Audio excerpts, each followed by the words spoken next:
విద్యార్థి ముఖ్య లక్షణాల్లో ప్రశ్నించడం ప్రధానమైనది. మనస్ఫూర్తిగా పనిచేయని వారు జీవితంలో విజయాన్ని సాధించలేరు. ఒక గొప్ప లక్ష్యం, జ్ఞానం, కృషి మరియు పట్టుదల కలిగి ఉంటే ఏదైనా సాధించవచ్చు.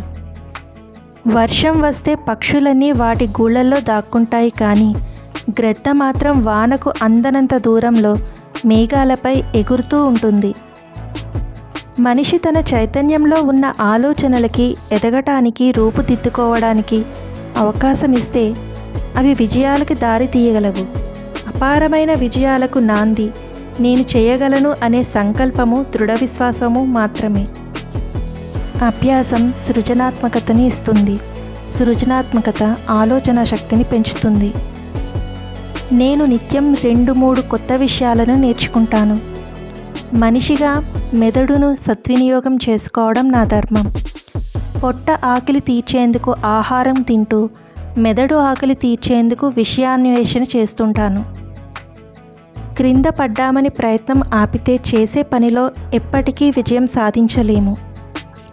చురుగ్గా ఉండు, బాధ్యత తీసుకో, నువ్వు నమ్మిన వాటి కోసం కృషి చెయ్యి. ఒక్కసారి నీ మనసు ఒక స్థాయిలో ఆలోచించడం మొదలయ్యాక తిరిగి పాత ప్రయాణాల్లో ఆలోచించడం ఇంకెంత మాత్రం సాధ్యం కాదు. ఒక సమస్య ఎదుర్కొనే సమయంలోనే మన ప్రతిభ బయటపడుతుంది. నేను అందంగా ఉండను, కానీ నన్ను ఎవరైనా సహాయం అడిగితే నేను చెయ్యగలిగేది చేస్తాను. అందం అనేది చూసే ముఖంలో ఉండదు, సహాయం చేసే మనసులో ఉంటుంది. కష్టాలు ఎదురైనప్పుడే మనిషికి విజయం విలువ ఏంటో తెలుస్తుంది. హృదయంలో నిజాయితీ ఉన్నప్పుడు అందం వ్యక్తిత్వంలో కనబడుతుంది. ఒక బాధ కలిగినప్పుడు కన్నీళ్లను వదిలే బదులు ఆ కన్నీటికి కారణమైన వాటిని వదిలేయడం ఉత్తమం. నైపుణ్యం అనేది ఒక నిరంతర సాధనా ఫలితం. అది అకస్మాత్తుగా వచ్చేది కాదు. మంచి ఉద్దేశాలు కలవారు ప్రమాణాలు చేస్తారు. మంచి వ్యక్తిత్వం కలవారు మాత్రమే వాటిని నిలబెట్టుకుంటారు.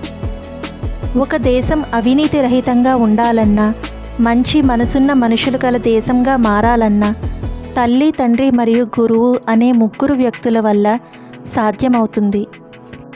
మీరు ఏదైనా కోరుకుంటే దాన్ని పొందే వరకు మీ ప్రయత్నాన్ని ఆపవద్దు. ఎదురు చూడటం కష్టంగానే ఉంటుంది, కానీ దాన్ని పొందలేకపోయినప్పుడు కలిగే బాధను భరించడం మరింత కష్టంగా ఉంటుంది. మీ ప్రయత్నాన్ని వదులుకోకూడదు. సమస్య మిమ్మల్ని ఓడించడానికి అనుమతించకూడదు.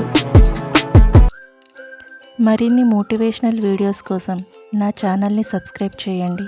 పక్కనే ఉన్న బెల్ బటన్ని ప్రెస్ చేయండి.